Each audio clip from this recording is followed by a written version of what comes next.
Hello and welcome back. We're here to watch pole vault, so let's watch pole vault.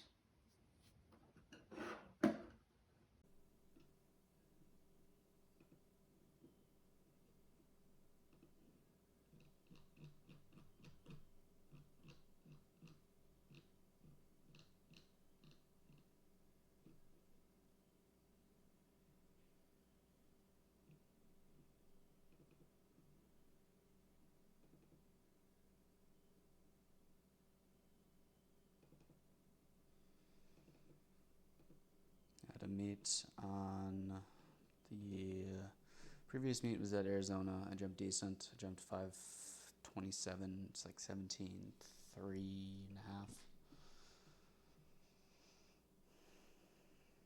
This practice afterwards was actually a little bit. It was a really big week of jumping. I had 3 meets in a week, but I only competed from short on that second meet. But still a really big week of competing. So I just went from 4 lefts in this one. I actually got stood up a lot, trying to go on to just like my regular warm up pool. Like I can be blowing through my warm up pole and warm ups in the meet, and then I'll get stood up on them in practice the day after. So I actually went down to a really small pool. I think usually I jump on a 15'6", 175 from 4 lefts. On this day, I got stood up a lot, and then I kept going down poles, and eventually I was on a 15, 175. So I believe that it's about 7.5 pounds difference is 6 inches in pole length, I think is the general rule.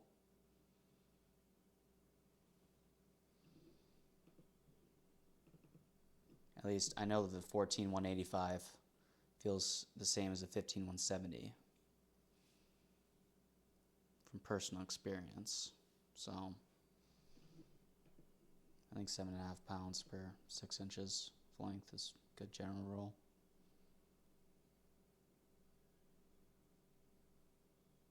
So yeah, I mean, I was slow. I was really slow. I was just running slow, but I was just focusing on.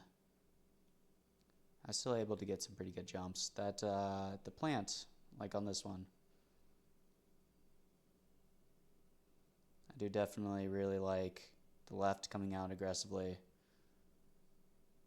and getting a real nice, powerful swing on that. It's real good.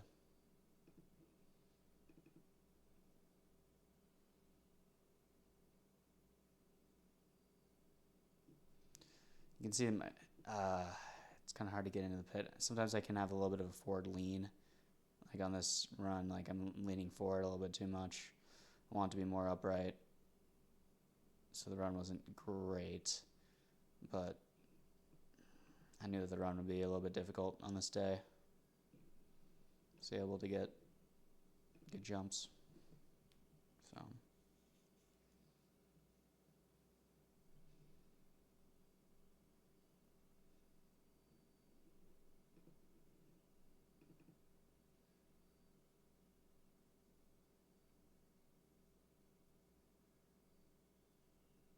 I guess we have a little bit of slow-mo on this one.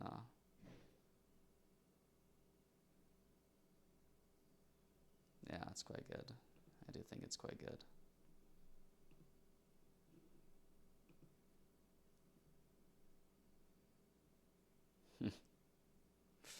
What an action shot right there. That's kind of funny. I don't know why that one's in slow-mo.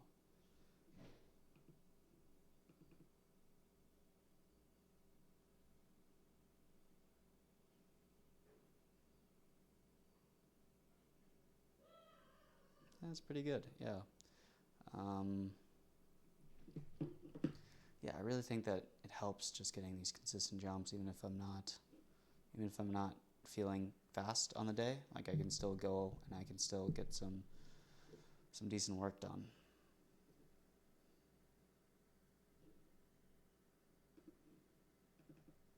I think I was working a little bit on like extending up through the pole a little bit more, kind of trying to keep straight in the pole, getting a really strong hip lift. These last few were good on that. really strong hip lift and try to keep a little bit straighter off the top instead of flagging off. It can be really easy to flag off ever so slightly, but yeah, see, that one was real good.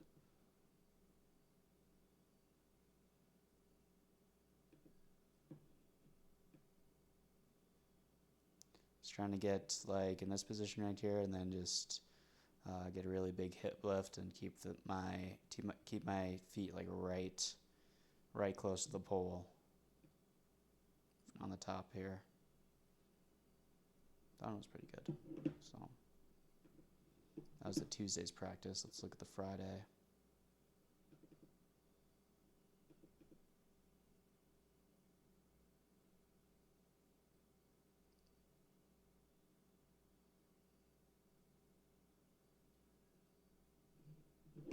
Felt a bit better. I was able to get back onto that 15-175 or 15-6-175 this pull.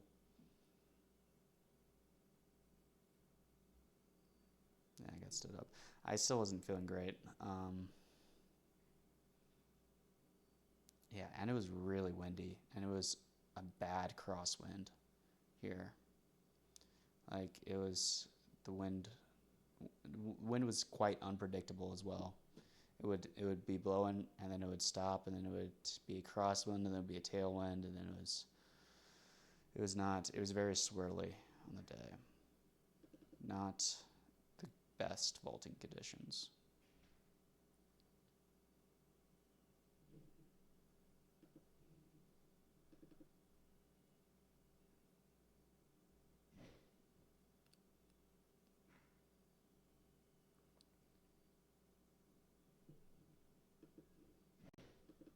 Getting better vaults. I was ultimately just trying to get warmed up. So I go back to 6. I think this is a 6. Yes, it is.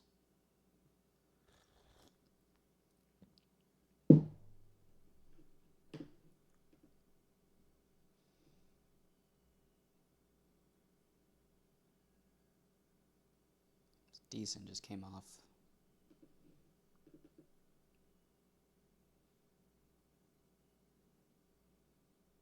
It's kind of hard getting down the pit, but that one was pretty good.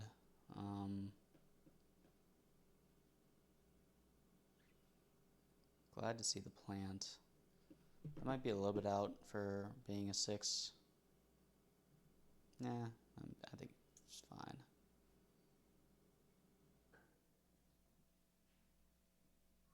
That pole feels long, even though it's only a 15'6". I think it's a 15'6". There's a 15'7", 187-pound pole. I don't know why it was just bending like really. It was bending a lot, and it just felt really long. It was hard to kind of like get my swing around. I don't know.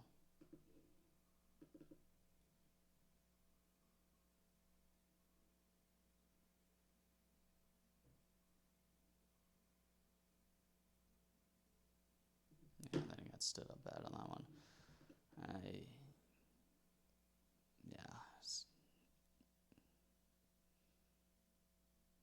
And this one, I remember the wind blew right as I got to the box.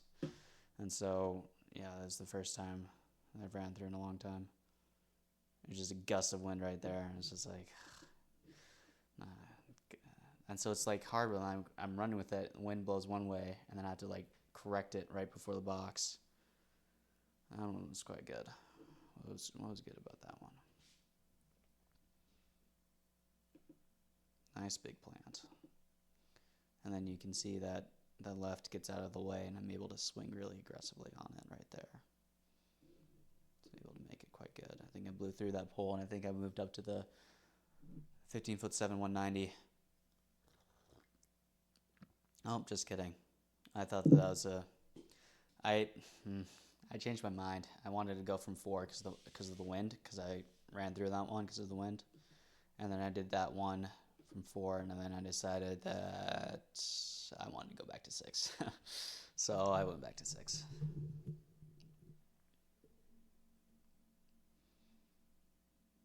Just blew way through that pole. Another really good vault.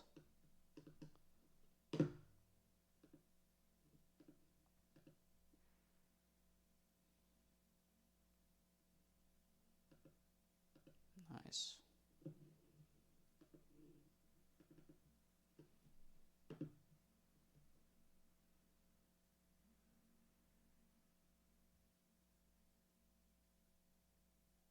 I went up to the 15'7", 190, and I had a good jump on it on that one, on the 15'7", 190. It's bigger than I made 516 on the 187. So 15'7", 190. I think it would give me at least over 520 max height. That was another good vault on the 190.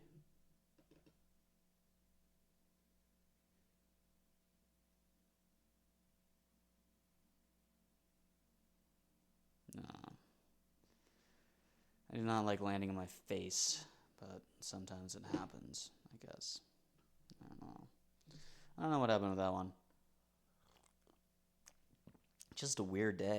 Just really weird wind, really weird. Didn't feel 100%. Yeah.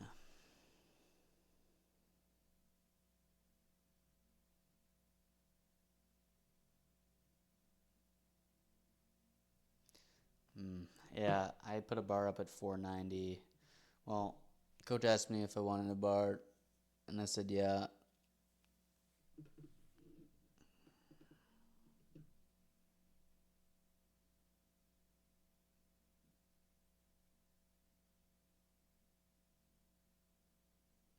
Yeah, coach asked if I wanted a bar. I said yeah. I was supposed to only take one more when I put a bar up, so this jump number 16 was supposed to be my last jump. But I really should not have put that bar up. I should have said no to the bar because it's the end of practice, so I'm less likely to make the bar.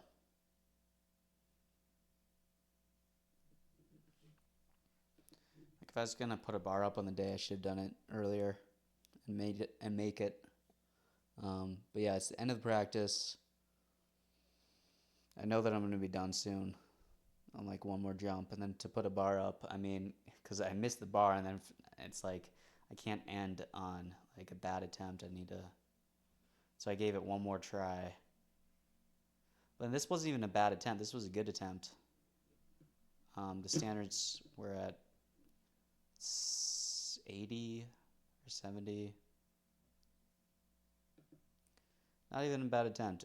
If the standards were at 60, I would have had a good chance of clearing it. But it's later in the practice, and so like I'm not quite getting the depth that I was on the 190 earlier in practice, and so man, I only get 2 attempts at the bar, and then it sucks because like I feel like I end the practice without having made a bar when I put a bar up, and so this is a smart decision to make. I mean, I was gonna be done anyways. I was gonna take one more vault, and yeah, to take 17 jumps. If I kept going until I made the bar, then it would be too many reps. I wouldn't be good for the next week. So, but I only take these few jumps, and I call it, even though it's frustrating that I didn't make the bar on the day. But now this week I feel a lot better, so it doesn't matter if I make that bar in practice. I just need to be feeling good, jumping good, and running good going into this next meet, this big meet, the Big Ten meet. So it's the last practice for Big Tens. I compete on this Sunday. It is currently Tuesday. I have some time. I might jump on Friday a little bit, depending on the weather conditions. I think I'll only go from like 4 lefts and just do some touches. A few vaults, not too many. But I actually feel quite good. I feel quite good. The Achilles is kind of clearing up. Not bothering me nearly as much anymore. My knee hasn't hurt in a while. I'm starting to take the anti-inflammatories again. I kind of took like a 2-week loading phase, and then for a little while I was taking them only on jump days. Now I'm back to taking them every day going into the Big Ten meet. So, yeah. I think it will be quite good.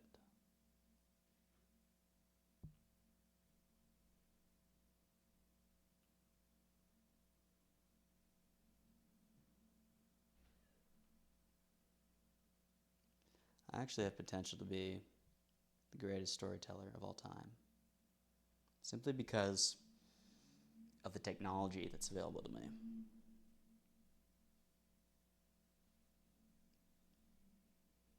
It's always been that new technology kind of drives what kind of story you're able to tell. Think of how impossible Star Wars would have been if it was 100 years earlier. There'd be absolutely no way to be able to make a movie like Star Wars. But then in the 1970s, it was just the perfect time for a film like that to come out. I really think it's kind of similar right now. I really think that the technology is there. I think there's new opportunities with social media and with all the advancements that are being made. I mean, there's the obvious reasons, like I'm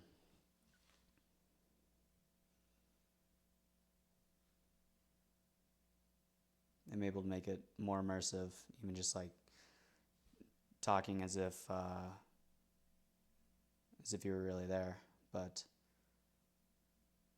kind of more than that, like what I was really thinking was that, well, I just finished Zarathustra in the original German. The book was already spectacular in English and is much better in German. Much better. And I was reading online that people said it sounded like Beethoven's Ninth Symphony, and I thought there's absolutely no way. But it actually does sound like Beethoven's Ninth Symphony. It's much better in the original German. But Nietzsche actually wrote another book after Zarathustra called Ecce Homo, and it's like supposed to be like a true autobiographical accounting of his life, and it's just worse in every way compared to Zarathustra. But I understand why he felt like he needed to write it, because there's kind of like two different forms of stories. There's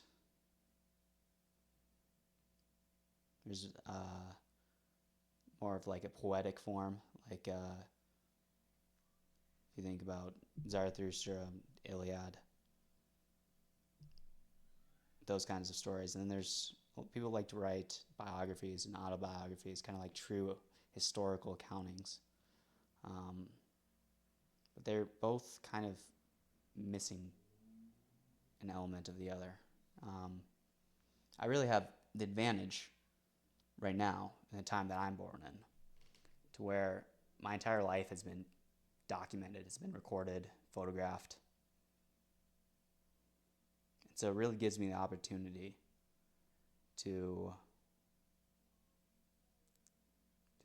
do something really unique, I believe.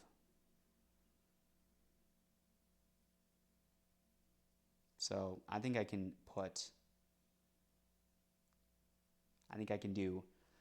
make the first ever personal story that takes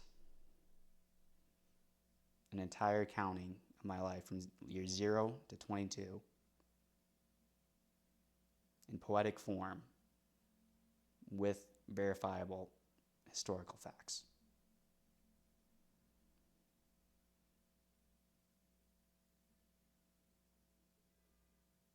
Kind of a poem and autobiography all in one.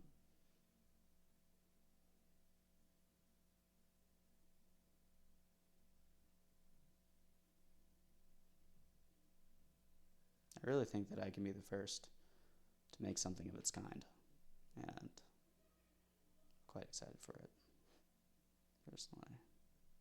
Well, that's all I can think about right now.